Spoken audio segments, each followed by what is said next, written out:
Ah, modern cars with their power steering and their ABS and their traction control. Not like this old boy. Everything's manual. He doesn't have heated steering wheels and such. You know what else he doesn't have? A check engine light.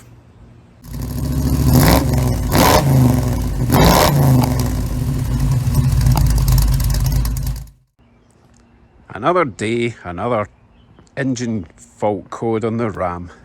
I'm getting used to it by now.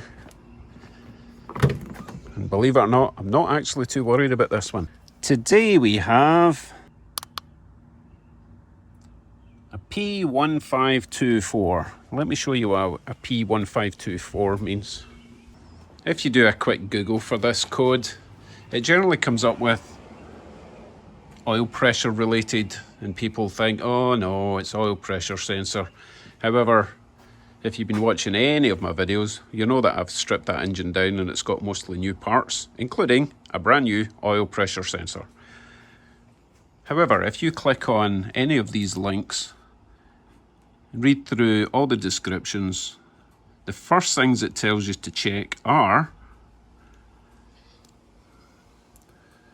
low engine oil level, aerated engine oil, incorrect engine oil filter, deteriorated or dirty oil. Basically, it's need new oil, which I have. There, I was supposed to change the oil and filter weeks ago. Tonight is your lucky night, Mr. Ram. Let me just jack up the truck. We'll get underneath, see what tools we need.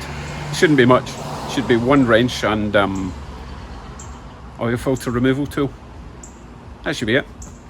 Oh, and a funnel for the oil, of course.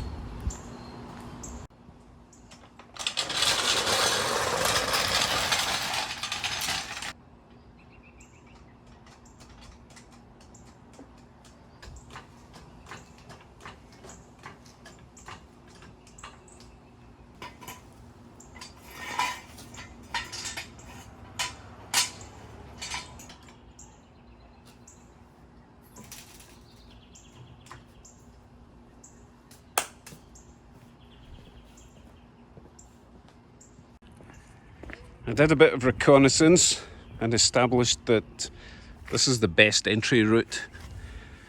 Get in there, reach up that way. The sump is slightly further back than the filter. The filter's about there. So we have everything we need. Gloves, rag, oil filter removal tool.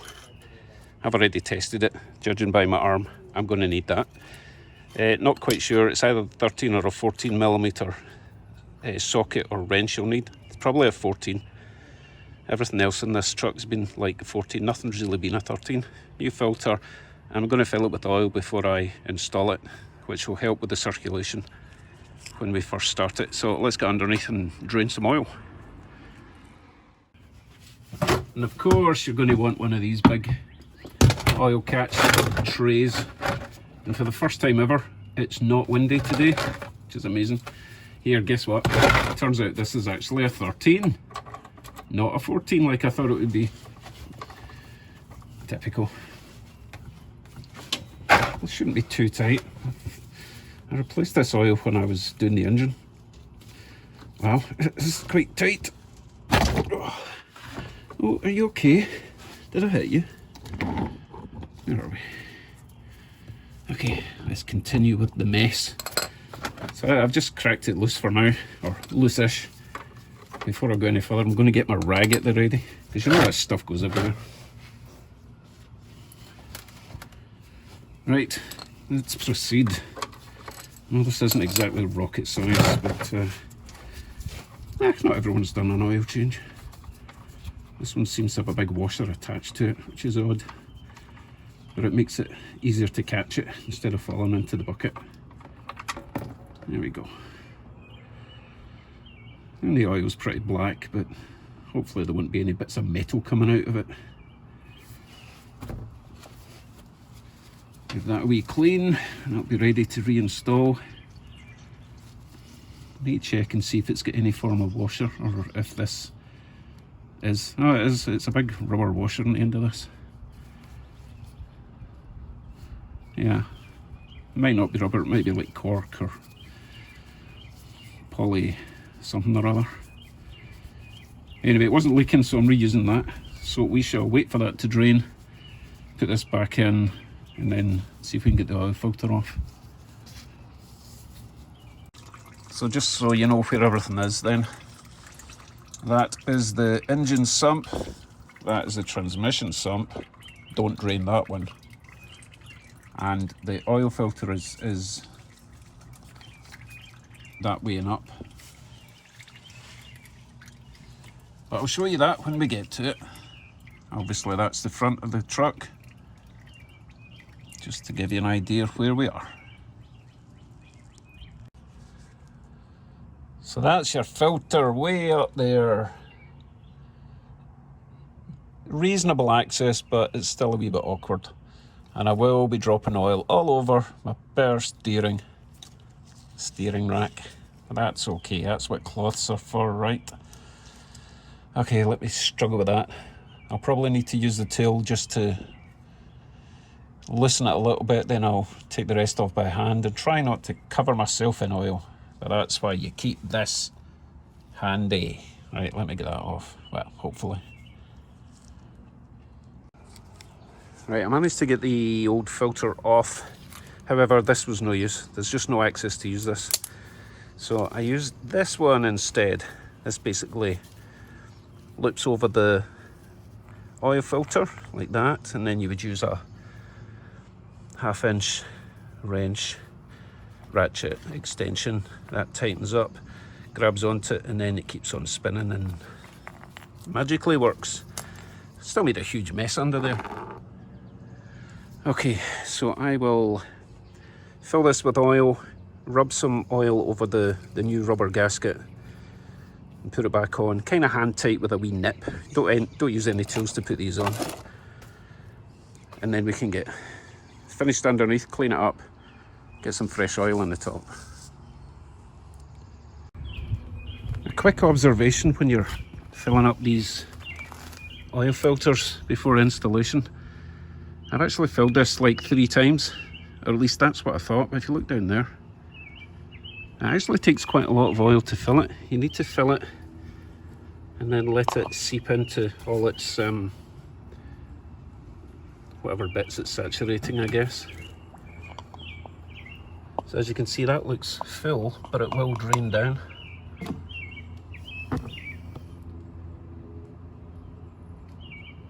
So it holds a lot more oil than you think, so don't just fill it up once and think that's it full, because you're not really doing anything if you do it that way.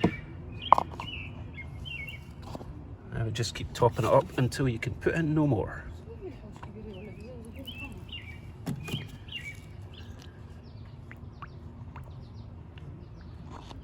Oh great, it's not exactly what I had planned. I'm going to have to redo this driveway. I'm making a right mess. And by redo, I mean jet wash, pressure wash.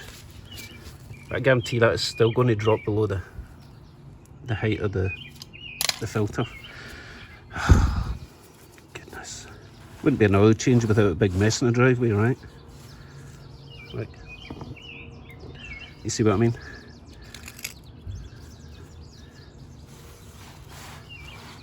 Okay, that's it.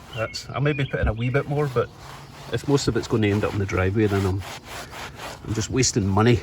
And as you know, that's against my religion. Oh, what a mess. God, hope the wife's not watching.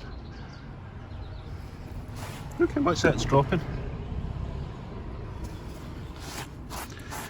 Okay, I'll get this on. And well, if there's any oil left in there, we'll get it in there.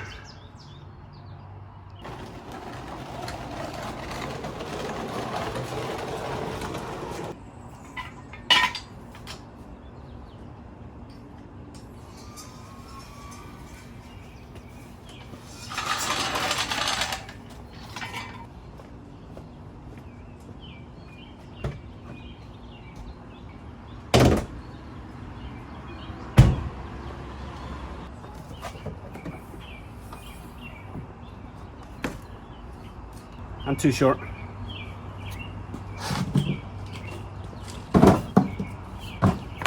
That's better.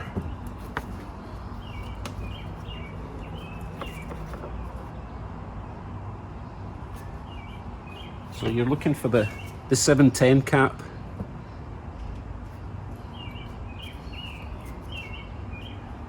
It's oil, just for the hard of thinking. I'm going to use the duster slash funnel combo, because if this oil goes down the side, I'm never cleaning it up. In case you don't know, these Hemis take a lot of oil. It's something like 1 3/4 of these, but I don't know the exact figure. I'll just keep checking as I go. Dipstick's down here. I'll get myself a clean duster and keep checking it. I can certainly put all of this one in because it's only just over half full.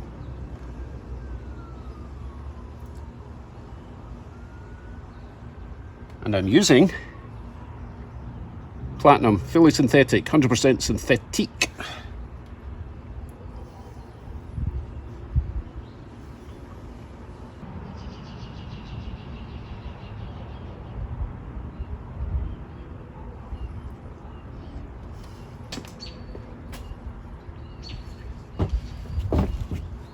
I'm going to check the level, even though there's absolutely no point. It's just one of these things you do, isn't it? You know it needs a lot more oil, but you check it anyway.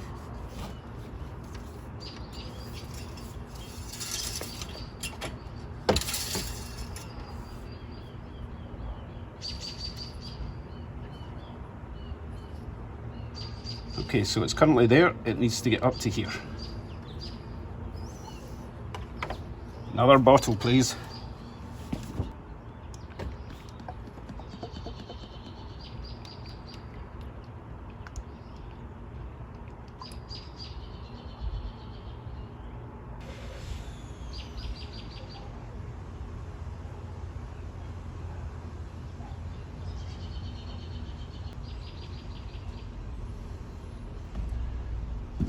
Call me paranoid, but you do not want to overfill these things. That could be more harmful than no oil, believe it or not. I just made that up. It's probably not true.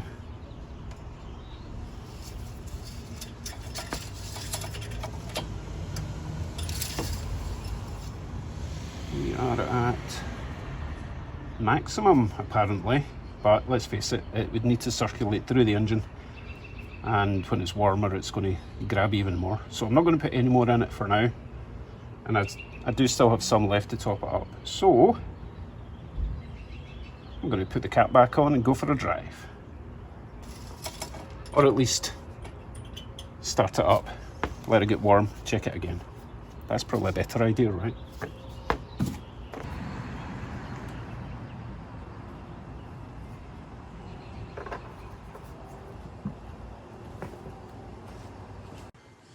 Now is a good time to reset that code.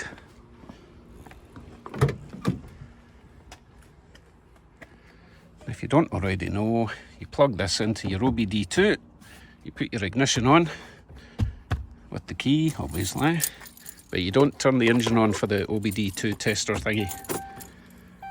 All the lights on. Let the scanny thing do its thing.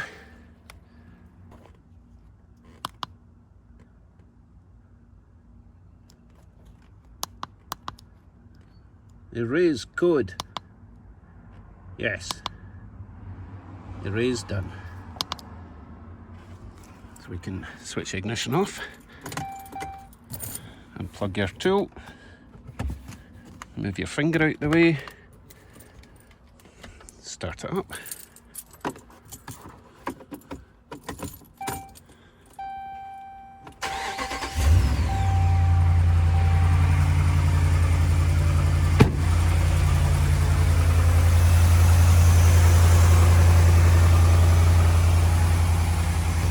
Give it a few minutes.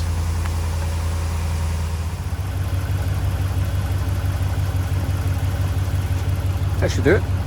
Sounds nice, right?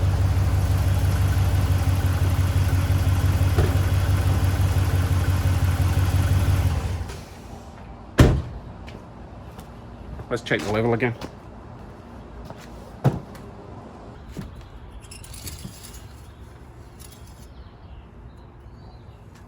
Longest dipstick in the world. That's what she said.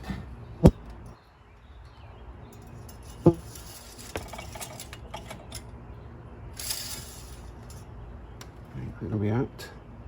Okay, so it is right in the middle of the safe zone. So I'm going to put another quarter quart, another litre in, something like that, just to bring it up to max.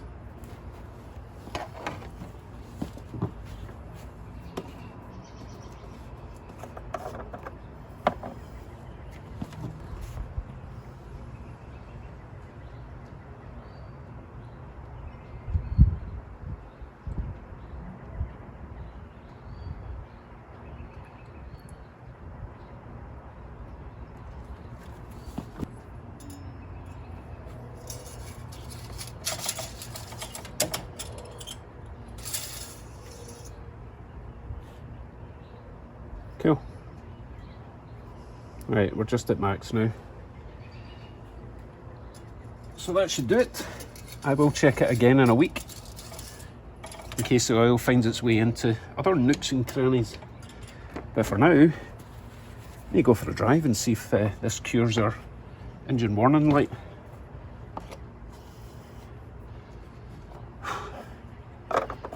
It better.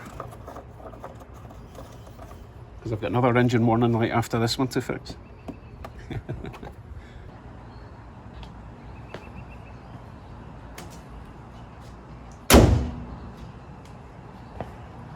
Right, I'm going to go and fetch my wife and go for a pleasant drive in the country. See you in a bit with a full report.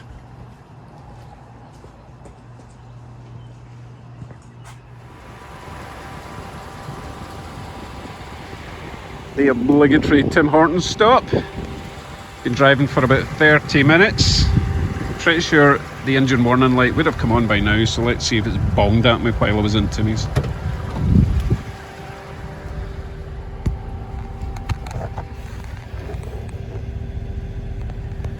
Just ignore that one. Thinks it's got a flat tyre, which it definitely doesn't. Oh, wait a minute. No, it's fine. Ah, job done.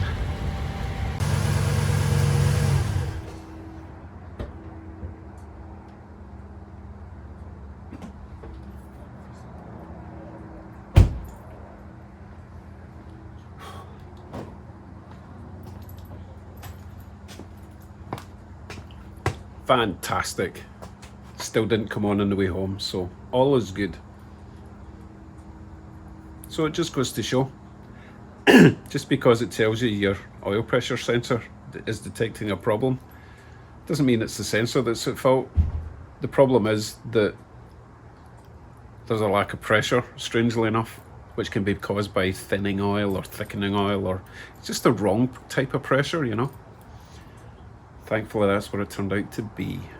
So try that first if you get that warning. What did it say? It was a P15 for blah blah blah.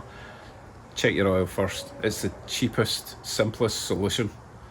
If that doesn't work, then you move on to other stuff. But you've probably seen all that in previous videos. Hopefully that's it for the RAM content for a while. I do have that tyre pressure sensor to fix, but they're like $80 each, and I need to do 3 of them, so I'll just ignore that light. Right, I'll see you tomorrow. Promise, I promise. I've got something pretty cool that I need to do on the hot rod involving power and cup holders. That's pretty much giving it all away. Alright, see you in the next one.